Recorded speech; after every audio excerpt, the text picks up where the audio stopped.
რამხელა მახეს უგებეს საქართველოს და რას თავაზობენ ქართველ ხალხს. 2 დღის უკან ძალიან სამარცხვინო არხმა აჭარის ტელევიზიამ გააკეთა რეპორტაჟი. მე მინდა აი მართლა გულწრფელად ვკითხო ბატონ ოხანაშვილს. რა ხდება ჩვენს თავს? იქნება აგვიხსნათ.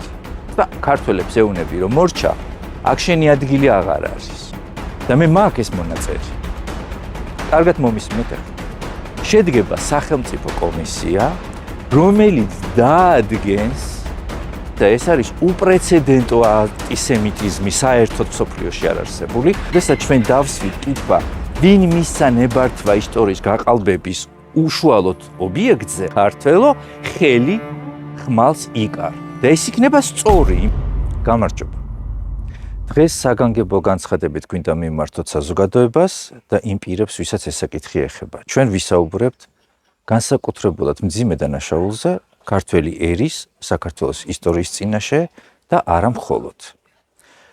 დანაშაული, რომელიც დროის გარკვეული პერიოდი გრძელდება, შეიძლება ითქვას, რომ კულმინაციას სწორედ ახლა, რეგიონში განვითარებული მოვლენების დროს, პირდაპირ ვთქვათ, საომარი ვითარების დროს გარკვეულ კულმინაციურ ხასიათს იძენს. მოდი ყველაფერს მივყვეთ თავიდან. რამოდენიმე წლის წინ ჩვენ სრულად შემთხვევით გადავაწყდით გარკვეულ გვერდს, სადაც ხდებოდა ტირაჟირება ინფორმაცია იმისა, რომ თითქოს და საქართველო ეს ბიბლიური ისრაელია. სიმართლე გითხრათ, თავდაპირველად ვიფიქრეთ, რომ ჩვენ გარკვეულ ფსიქიურ აშლილობასთან გქონდა საქმე და ეს არც იყო გასაკვირი, რადგან ეს დიაგნოზი დღეს უკვე გახშირებულია, მაგრამ როდესაც ვნახეთ, რომ ამ თემამ მიიღო სერიოზული ტირაჟირება, როდესაც ვნახეთ, რომ მოქალაქეები, ჩვენი საზოგადოების წევრები უკვე ჩვენთან პირად შეტყობინებებს გზავნიდნენ, იწერებოდნენ, უკვე ჩნდებოდა ვიდეო ჩანაწერები, გასაგები იყო, რომ ეს ყველაფერი იღებდა სერიოზულ სახეს. არსებობს ადამიანი, ეგრეთ წოდებული ესეთი ფსევდონიმით ენუქი, რომელიც ამტკიცებს, რომ ბიბლიური ისრაელი ეს არის საქართველო. ცხადია, ერთი შეხედვით ამაში არაფერი კატასტროფული არ არის, იმიტომ რომ ჩვენ მსგავსი დიაგნოზები ბევრი გვინახავს, მაგრამ კატასტროფული სახე მიიღო ამან მაშინ, როდესაც აქ უკვე სხვა პირები ჩაერთვნენ და ხდება ამ თემის ტირაჟირება და უკვე ეს თემა ხდება იდეოლოგიური საფუძველი გარკვეული მოქმედებებისა. კერძოდ, ხდება მთლიანი გადაკეთება საქართველოს ისტორიის. აქ არ არის საუბარი მხოლოდ იმაზე, რომ ვიღაცას დაესიზმრა, რომ უფლის ციხე არის იერუსალიმი. აქ საუბარია იმაზე, რომ გარდა იმისა, რომ უფლის ციხეა იერუსალიმი, ვთქვათ, ჩვენ აგერ გვქონია თურმე სამშვილდე ყოფილა მახპელა და ასე შემდეგ და ასე შემდეგ და მთელი საქართველოს ისტორია არის მთლიანად გადახაზული და ეს ყველაფერი, ანუ ჩვენი ტერიტორია მორგებულია სხვა ქვეყნის ისტორიას. მოდით პირდაპირ ვთქვათ, ისრაელის ისტორიას. აქ უნდა დავსვათ ლოგიკური კითხვა. მაშინ სად მიდის საქართველოს ისტორია ამ დროს? ჩვენ ერთი საგანგებო განცხადება უკვე გავაკეთეთ 2024 წლის აგვისტოში, როდესაც სინოდის წევრი ჩავიდა იერუსალიმში და საქართველოს 400 წელი წაართვა ისტორიისა და საერთოდ ხაზი გადაუსვა ამ ყველაფერს, მაგრამ აგერ საქმე გვაქვს საერთოდ არ ვიცი, ესე იგი უნდა ვივარაუდოთ აი ამ კვლევებით ძველი წელთაღრიცხვის მე-14 საუკუნიდან დღევანდელ დღემდე. გამოდის, რომ საქართველო ეს არ არის ქართველების ქვეყანა, საქართველოს არ აქვს ისტორია და ეს არის ბიბლიური ისრაელი. ეხლა ეს ყველაფერი რას ნიშნავს მსოფლიო საზოგადოებისთვის, ამას ძალიან დეტალურად აგიხსნით ახლა მე. თუმცა მოდი მივყვეთ მიმდევრობით. ყველაზე შემაშფოთებელი ფაქტი, რომელიც ჩვენ დავაფიქსირეთ, ეს იყო გასულ წელს, როდესაც ამ ადამიანმა დადო ვიდეო ჩანაწერი. ეს ვიდეო ჩანაწერი იყო გაკეთებული უფლის ციხეში, სადაც უკვე ედგა მას ბანერი და იქ ხდებოდა მტკიცება იმისა, რომ უფლის ციხე, სინამდვილეში უფლის ციხე არ არის, ნუ ეხლა სახელზე არ არის აქ ლაპარაკი. ანუ ეს ისტორია, რაც ვიცით, ეს არ არის და ეს არის ბიბლიური იერუსალიმი. ჩვენ მეორე დღეს ამ ვიდეოს ნახვის შემდეგ დავუკავშირდით ტელეფონზე დავრეკეთ უფლისციხის მუზეუმ ნაკრძალში, ვესაუბრეთ იქაურ თანამშრომელს, ვკითხეთ საერთოდ იქ რა ხდებოდა, მათ სიმართლე გითხრა რაღაცა განსაკუთრებულად ეს არ მიიღეს და შემდეგ ჩვენ მოვთხოვეთ განმარტება ერთ მთავარ საკითხზე. როდესაც უფლისციხის მუზეუმ ნაკრძალი ვინმეს არ აქვს მნიშვნელობა ვის, ადგმევინებს ბანერს, სადაც ამ მუზეუმის, ამ ძეგლის ისტორიას სხვაგვარად ყვებიან და შლიან ისტორიას, რა ფუნქციის მატარებელი რჩება მუზეუმის დირექცია და თავად დირექტორი. ცხადია, გადაღება სჭირდებოდა ნებართვა და ჩვენ მუზეუმში დაგვიდასტურეს, რომ ამ პირს ეს ნებართვა ქონდა. როდესაც ჩვენ დავსვით კითხვა, ვინ მისცა ნებართვა ისტორიის გაყალბების უშუალოდ ობიექტზე, ანუ ძეგლზე, აი ამდენი 1000 წლის ისტორიის მქონე ძეგლზე, გვითხრეს, რომ ზემოდან იყო ეს ამბავი დაკრეშული, თუმცა ზემოდან ეს ამბავი როგორ იკრიშება, ჩვენ ამაზე კიდევ ერთხელ ვისაუბრებთ სწორედ აი მიმართვის დროს. ჩვენ გვინდოდა მაშინ დირექტორთანაც გასაუბრება, იმიტომ რომ ეს ფაქტია უკვე დანაშაულია, როგორ ხარ დირექტორი ობიექტის, როდესაც შენ ხელს უწყობ იმას, რომ რისი დირექტორიც ხარ, იმის ისტორია გააყალბო და შენ აღარ აღმოჩნდე უფლისციხის დირექტორი, ასე ვთქვათ, ხომ? იმიტომ რომ შენ დაგნიშნეს უფლისციხის დირექტორად და არა იერუსალიმის დირექტორად. ამის შემდეგ გრძელდება მოვლენები, საზოგადოება ძალიან აქტიურად იწერება ჩვენს გვერდზე, იწერება როგორც პირად შეტყობინებაში, ისევე იწერება კომენტარებშიც და ყველასთვის ცნობილია, რომ ჩვენ ნამდვილი იერუსალიმში ვიკვლევდით და 10 წელია ვიკვლევთ ქართველთა ისტორიას, ჩამოვიტანეთ მნიშვნელოვანი მასალები, გაკეთდა ვიდეო ფილმები და სწორედ ეს პირი უკვე შემოდის ჩვენს გვერდზე, ანუ იმ პროტესტით, რომ ანუ ჯამში ესე გამოვიდა, რომ რას ქვია ჩვენ როგორ ვაშუქებთ ქართველთა ისტორიას იერუსალიმში, როდესაც ის ამტკიცებს, რომ იერუსალიმი ის არ არის და აქ არის, ახლა ხელი ეშლება. ხვდებით, ხელი ეშლება.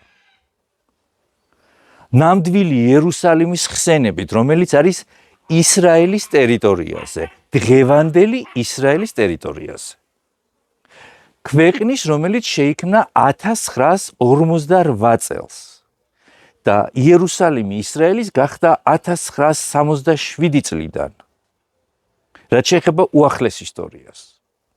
მაგრამ ის იერუსალიმი არის იმ ტერიტორიის დედაქალაქი 1000 წლეულების მანძილზე, ხომ? ეს ცხადია და ვიცით. კარგით. გადის გარკვეული დრო და ჩვენამდე მოდის ინფორმაცია და მე პირდაპირ ვეტყვი, ახლა უკვე ვის ქონდა ეს ჩაწერილი, არ მოვერიდები არანაირად, ტელეკომპანია იმედს ქონდა ჩაწერილი და ეს თავად ამ იდეის ავტორმა გააჟღერა და იქიდან შევიტყვეთ ჩვენ, ტელეკომპანია იმედს ქონდა ჩაწერილი, პრაიმ თაიმში უნდა გასულიყო ეს გადაცემა.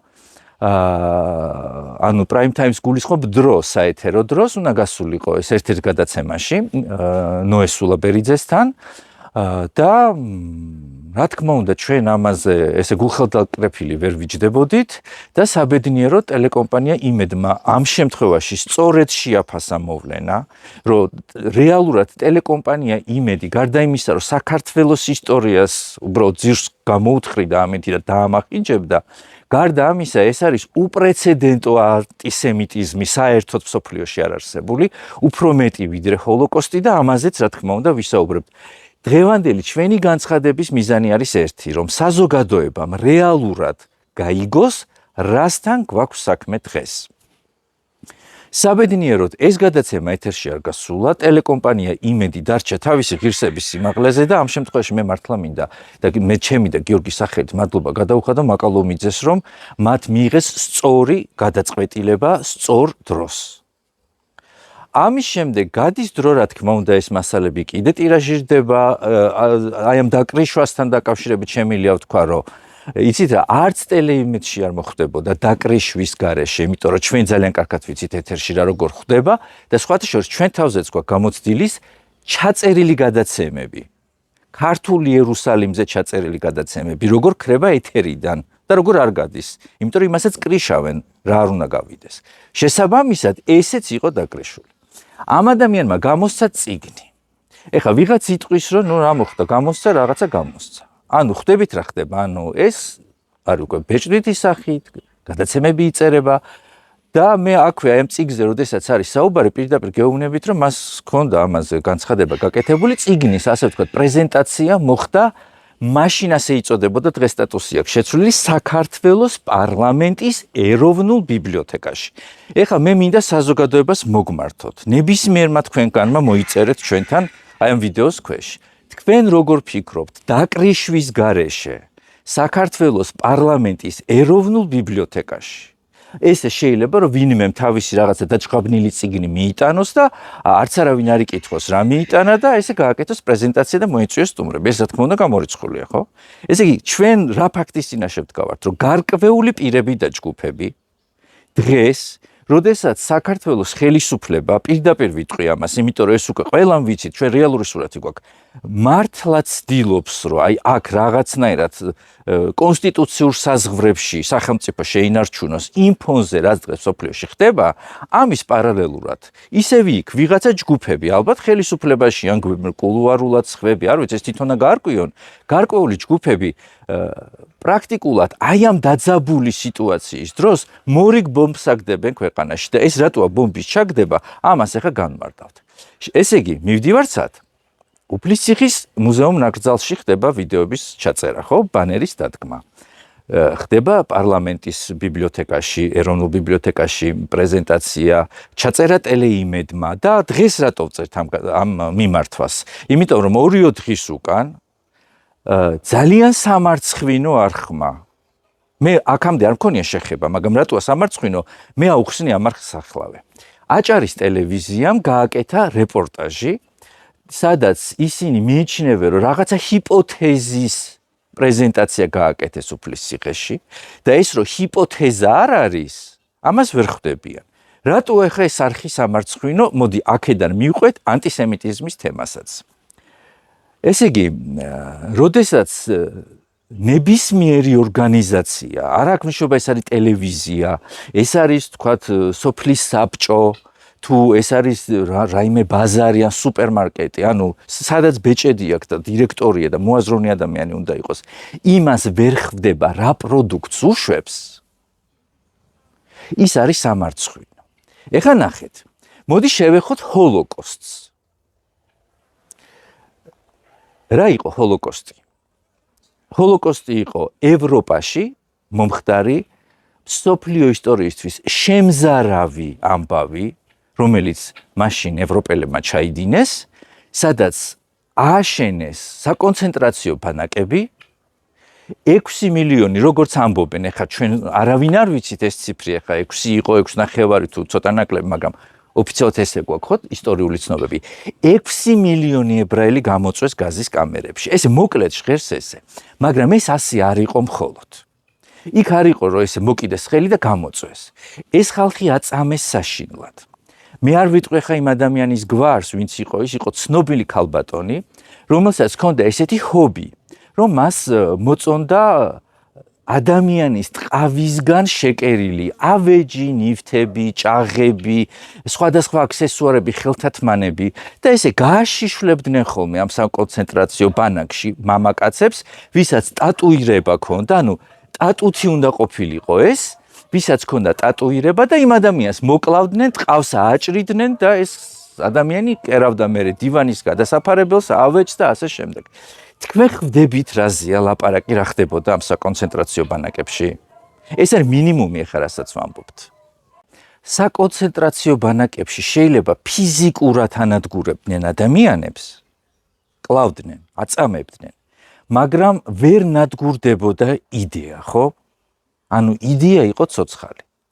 და დღეს ეს ადამიანი მსოფლიოს აჩვენებს თან საქართველოსთან, ქვეყნიდან, რომელმაც ჯერ კიდე ჩვენი ძველი წელთაღრიცხვის 586 წელს, როდესაც ბაბილონელებმა დაამხეს იერუსალიმი და იქიდან ებრაელები გამოიქცნენ, იქიდან გამოქცეულ ებრაელებს ვინახავთ დღემდე. მთელ მსოფლიოში, რასაც აკეთებდნენ ებრაელების წინააღმდეგ, ფატრავდნენ ესპანეთი და რო გამორბოდნენ ებრაელები, ფატრავდნენ. ძვირფასეულობა აქვთ გადაყლაპულიო და აქ ებრაელები როგორც ცხოვრობდნენ, ეს ვიცით ყველა. და აი ესეთ ქვეყანაში დღეს ეს ადამიანი გვთავაზობს საზოგადოებას, სოფლიო საზოგადოებას თავაზობს და თუმცა სუბტიტრები უნდა დაედოს ამ გადაცემას კიდე, თავაზობს ანტისემიტიზმის კი არა, საერთოდ კაცობრიობის წინაშე უდიდეს დანაშაულს, რატომ? იმიტომ რომ აქ ადამიანი კი არ კვდება. აქ ამ ადამიანების ისტორიის, კულტურის და ბოლო-ბოლო მათი არა მხოლოდ მათ, იმიტომ რომ სამი რელიგიის წმინდა ქალაქია, მაგრამ მათი წყუა წმინდა ქალაქის ფეხქვეშ გათელვა, რაღაცზე ვლაპარაკობთ საერთოდ. და დღეს ეს ისმის ქართული ტელეარხიდან და ხდება ამის ტირაჟირება.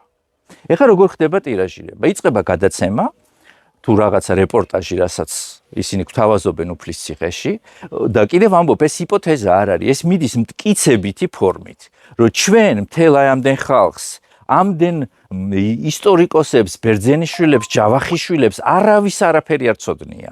აბსოლუტურად მთელი საქართველო, აი ამდენი ხნის მანძილზე, ყველა ეს ამდენი ისტორიკოსი იყო, უნდა ვთქვა ეს ცოტა ჟარგონულად ჟღერს, ცალტვინა, ანუ არ იცოდნენ საქართველოს ისტორია და ეხლა ეს მესიანურად გამოჩნდა ეს ხალხი, თავისი აჭარის ტელევიზიანად, რომელიც თავაზობს ახალ ისტორიას, ანუ მსოფლიოს ძინავს და ეხლა უნდა გაიღვიძოს მსოფლიომ, გესმით თქვენ, რომ ნამდვილი იერუსალიმი თურმე არის უფლისციხეში, მაგრამ კიდევ ამბობ, აქ იერუსალიმზე არ არის ლაპარაკი, ესე იგი კახეთი არის, რაღაცა ჰებრონი, სადღაც არის კიდე რაღაცა და კუთხე, კუნჭული არ დარჩა, არა ხევსურეთი, არა, რა ვიცი, თუშეთი, არაფერი არ დარჩა ქართული.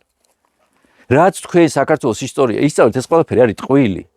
და ისინი ამბობენ, რომ ნუ გამოდის ესე, ხო, ეს იყო რაღაცა ხალხის გამოშტერების ერთ-ერთი მეთოდი, რომ ასწავლიდნენ სხვა ისტორიას, მაშინ როდესაც სინამდვილეში სხვა ისტორია იყო. უძველესი საქართველოს ისტორია.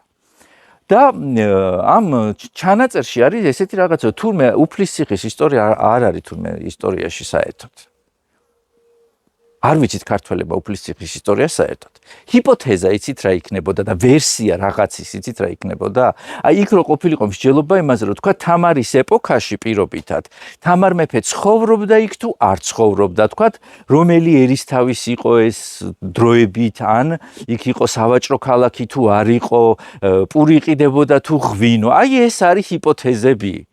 და არა ის, როდესაც მტკიცებითი ფორმით საერთოდ ამბობ იმას, რომ თურმე ეს არის, რა ქვია, იერუსალიმი და იქ აღარაფერი აღარ არის. რას ვუშვებით იმ ქართველებს, რომლებიც აღესრულნენ მოწამეობრივად იმ იერუსალიმში, ნამდვილ იერუსალიმში.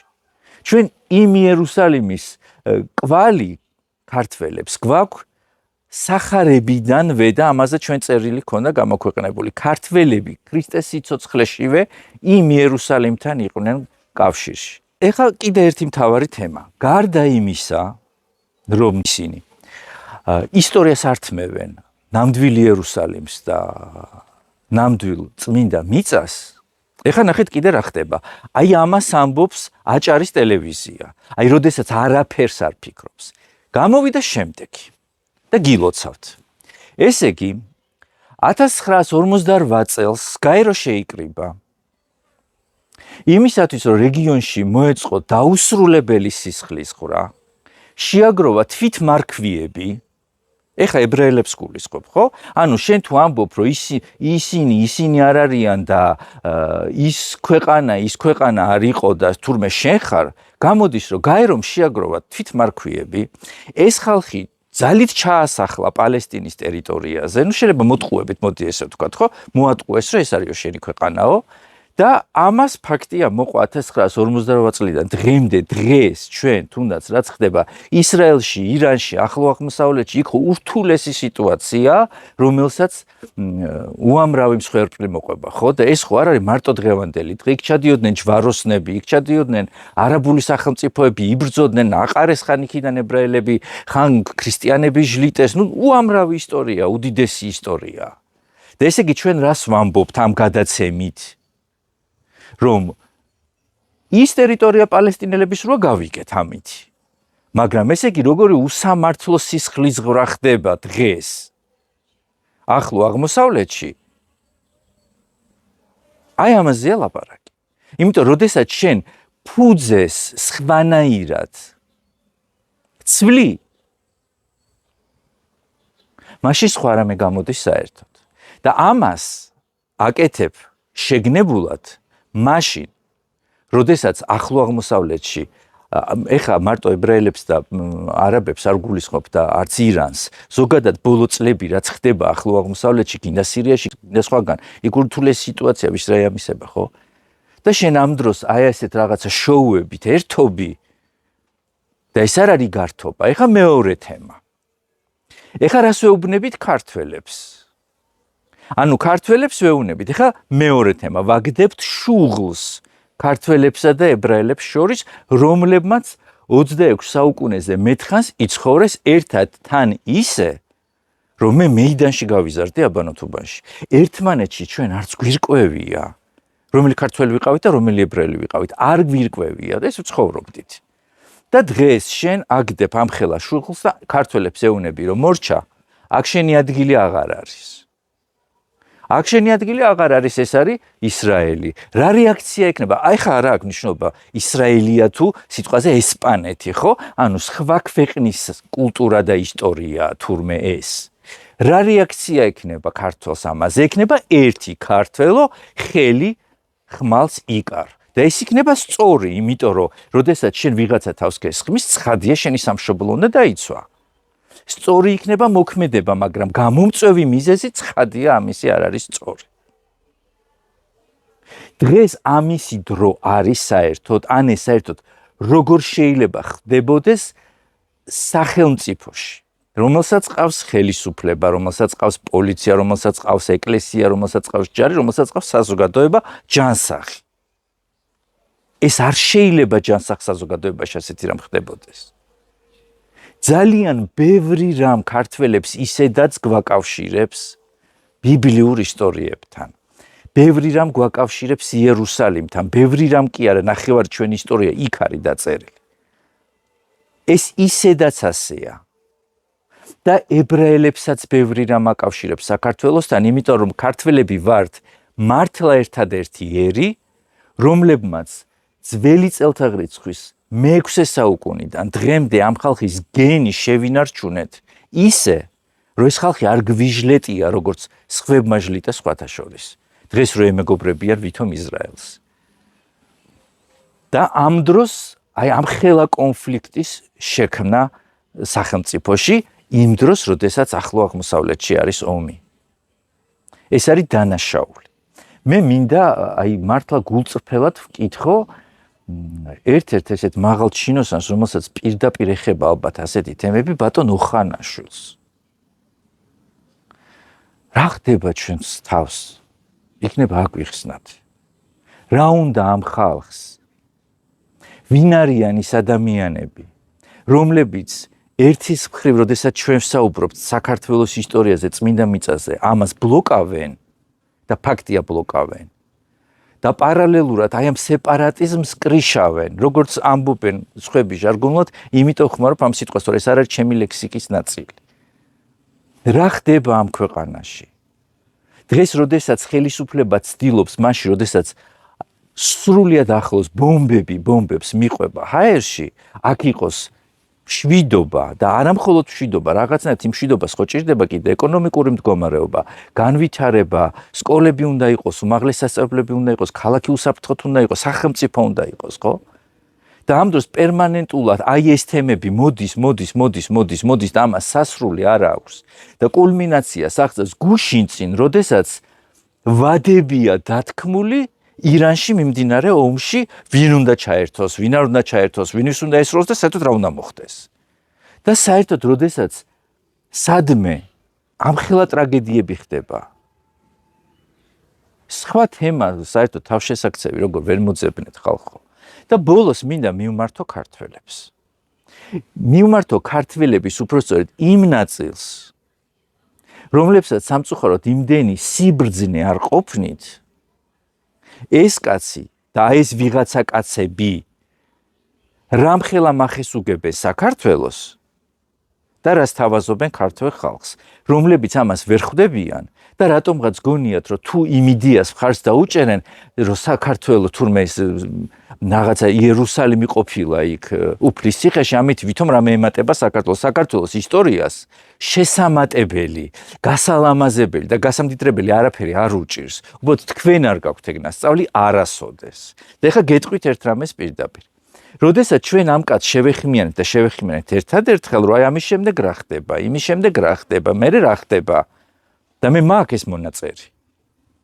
ადამიანი გვეუბნება, რომ როდესაც საქართველოს ეკლესია აღიარებს ამ ფაქტს, როდესაც ქართველი ისტორიკოსებიც ამას აღიარებენ და აუცილებლად აღიარებენ და მე მჯერა რომ აღიარებენ, იმიტომ რომ იცით რატომ მჯერა?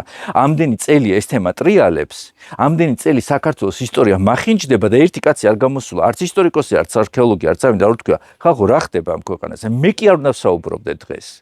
ამაზე უნდა ესაუბრო ცოტა სხვებს და აქამდე. ხო? და ამ მონაწერში გვაქვს ასეთი რამ. როდესაც ესე იგი ესენი თავისას მიაღწევენ თურმე, შედგება სახელმწიფო კომისია. კარგად მომისმინეთ ახლა. შედგება სახელმწიფო კომისია, რომელიც დაადგენს აქ მცხოვრებთაგან ვინ არის ნამდვილი იუდეველი, ამათი გაგებით თორე, იმითი კი არა, რაც სინამდვილეში არის და უნდა იყოს. და შეიქმნება ახალი ისრაელის მძლავრი სახელმწიფო საქართველოში. ეხლა მაინტერესებს ესეთი რამ უნდა გკითხოთ აი თქვენ, ტაშის დამკვრელებს. ვიღაცები ხომ ხართ ჭავჭავაძეები, ქიბროწაშვილები, რა ვიცი კიდე რაღაცა გვერს ამშობა გვარს, ხო? აი რო აღმოჩნდება, რომ თქვენ კომისიას ვერ გაივლით და ამ ახალი ბიბლიური ისრაელის საქართველოში არც ერთი გენეტიკური შტოს შთამომავალი თუ რა ვიცი რაღაც არაფერი რო არ აღმოჩნდებით მათი, მერე რა ხდება? უნდა გაიქცეთ თქვენ საქართველოდან და დატოვოთ ხო ეს ტერიტორია და რაც სხვა ქვეყნებში ხდება ერთმანეთს რო ერევიან, ის უნდა მოხდეს აქ. აი ამას უკრავთ ტაშს დღეს თქვენ. აი ეს არის ამ ადამიანის საბოლოო ჩანაფიქრი. და თუ ვინმეს ამაში ეჭვი ეპარება, ჩვენ ამ ვიდეოს იმ სკრინს დაურთავთ თან ქვეშ. მის მონაწერს, აი ამ კომისიაზე და საბოლოო მიზანზე. და საბოლოო მიზანი გამოდის ერთი. აქამდე საქართველოს შეიძლება არ ქონდა ზოგჯერ შუქი, შეიძლება ზოგჯერ არ ქონდა გზები მოწესრიგებული, შეიძლება ზოგჯერ არ ქონდა ბუნებრივი აირი, მაგრამ საქართველოს ყოველთვის ქონდა ღირსება, ყოველთვის ქონდა თავისი ისტორია და ფესვები. რაც იყო ფუნდამენტი საქართველოს არსებობისა და დღეს შენ გეუბნებიან ქართველს, რომ ეს ყველაფერი არის ტყუილი, შენ არც ფესვი გაქვს და არც ისტორია და ამ ქვეყანაში ხარ ისეთივე მიმომსვლელი ტომი, როგორების დღესაც დადიან თბილისის ქუჩებში და მეტი არავინ.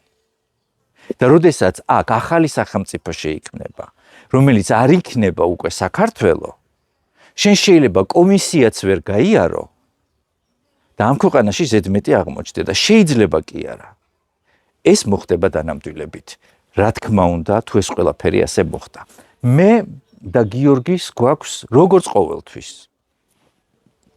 იმედი იმისა, რომ მიუხედავად იმისა, რომ ისევ ჩვენ მოგვიწია ამისი ტვირთვა და სხვა არავინ არ გამოჩნდა, ვინც ამას გააჟღერებდა, ჩვენ გვაქვს იმედი იმისა, რომ როგორც ყოველთვის საქართველოს საზოგადოების სრულიად საღად მოაზროვნე ნაწილი ამ ვიდეო მიმართვას ძალიან სწორედ გაანალიზებს, ძალიან სწორედ დაინახავს ამათ საქციელში არსებულ როგორც ანტისემიტურ, ისე ანტიქართულ მოტივებს და ხელისუფლებაც, მეცნიერებაც, საზოგადოების ის აქტიური წევრები, რომლებიც ვალდებულიც კი არიან, რომ გარკვეულ თემებს მხარი დაუჭირო ან რაღაცნაირად ჩაერთონ გარკვეულ საკითხებში ჩაერთვებიან და ჩვენ შევძლებთ იმას, რომ ეს თემა ერთხელ და სამუდამოდ დასრულდეს.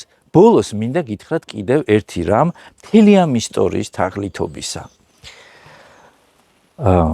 მათი შემოთავაზებული ვერსია ძირითადად ეხება ძველი აღთქმის პერიოდის ნაწილს. ანუ ქრისტეს შობამდე პერიოდს. და სულ პარალელები მოყავთ, რომ იქ აბრაამი და სარა, იქ იაკობი, იქ ვიღაცა და არანაირად არ ეხებიან ქრისტეს პერიოდის და შემდგომ იერუსალიმს. თითქოს ეს საჭირო არ იყოს.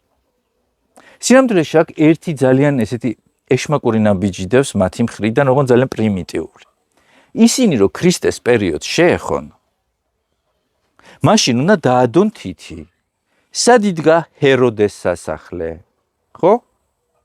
სად იდგა მეათე ლეგიონი?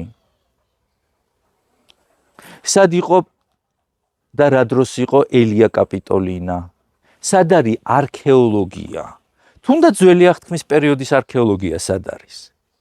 და ისინი ამტკიცებენ, რომ თურმე ისრაელში საერთოდ არ არის ამისი არქეოლოგია და სხვა აქვე ვიტყვი ერთ რამეს. მათ მაგალითად მოყავთ ჩვენი მეგობარი, რომელთანაც ჩვენ ქონდა ამაზე საუბარი. ეს არის ისრაელში ძალიან ცნობილი, ავტორიტეტული, ძალიან გონიერი არქეოლოგი იანა ჩეხანოვეცი. ხდება მისი მონათხრობის დამახინჯება და უტრირებაც კი, როდესაც ის ამბობს, რომ დავითის და სოლომონის იერუსალიმში არაფერი არ არის ჯერ ნაპოვნი, აქ იგულისხმება, რომ ამ ორი მეფის კვალი არ არსებობს. ჯერჯერობით, ან შეიძლება არც არსებობდეს და არ არსებობდეს მარტივი მიზეზით.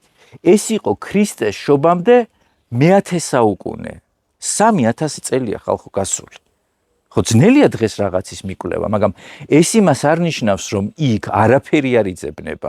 ჩვენ ამაზე ფილმები გავაკეთეთ, 40 ფილმი გავაკეთეთ, რა იძებნება იერუსალიმში. სად არის უფლისციხეში ოსმალეთის პერიოდის გალავანი, სად არის ელია კაპიტოლინა, სად არის მეათე ლეგიონი ფრეტენსის, არაფერი არ გაქვთ.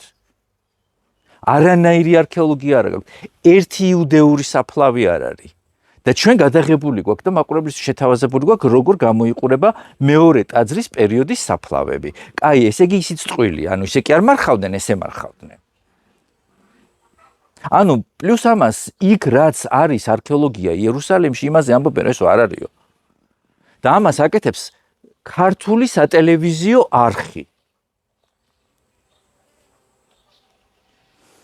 და ბოლოს მინდა მივმართო საქართველოს ახლანდელ კულტურის მინისტრს ქალბატონ თინათინ რუხაძეს.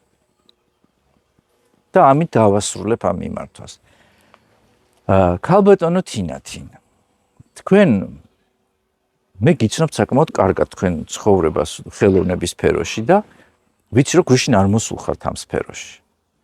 ჯერ მინდა კითხვა დაგისვათ, თქვენთვის როგორც ჯერ რიგითი ადამიანისთვის, მოქალაქისთვის, რამდენად მისაღებია უფლისციხის დირექტორი იყოს ვინმე გასპაროვი, საქართველოს ისტორიის დამამახინჯებელი, ანუ უბრალოდ გასპაროვი იყოს დირექტორი კი არა, ეს კაცი კიდევ იყოს დირექტორი.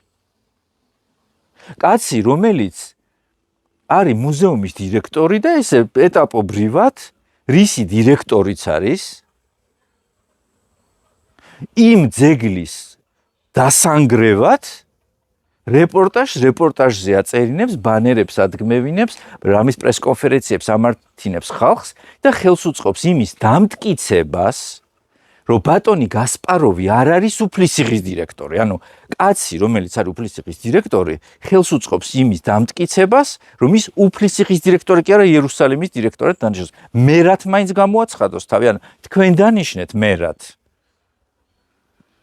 დანიშნეთ უფლისციხის მერად, იმ იერუსალიმის მერად და არასწორი ფორმულირება, ქალაქს დირექტორი ვერ ეყოლება, იერუსალიმს ვერ ეყოლება დირექტორი. მაშინ კულტურის სამინისტრომ დანიშნოს, ან კასპის მერად მაინც დანიშნეთ უფლისციხის მერად თუ ვერ ნიშნავთ. იყოს ჯანდაბას კასპის მერი, მაგრამ არ უნდა იყოს იმ მუზეუმის დირექტორი. ადამიანი, რომელიცაც ჩააბარეს ამდენი 1000 წლის სანუკვარი ძეგლი მოვლა პატრონობისთვის. და ის ამ ძეგლს ასე აზიანებს მის ისტორიას და ძირს უთხრეს, რა უნდა იმას იქ. ხვალ შეიძლება საოკუპაციო დროში აღმართოს იქ, ეხლა დაესიზმროს, რომ იმისი, რა ქვია, ყაზანის დედაქალაქია უფლისციხე. დანაშაულია ეს.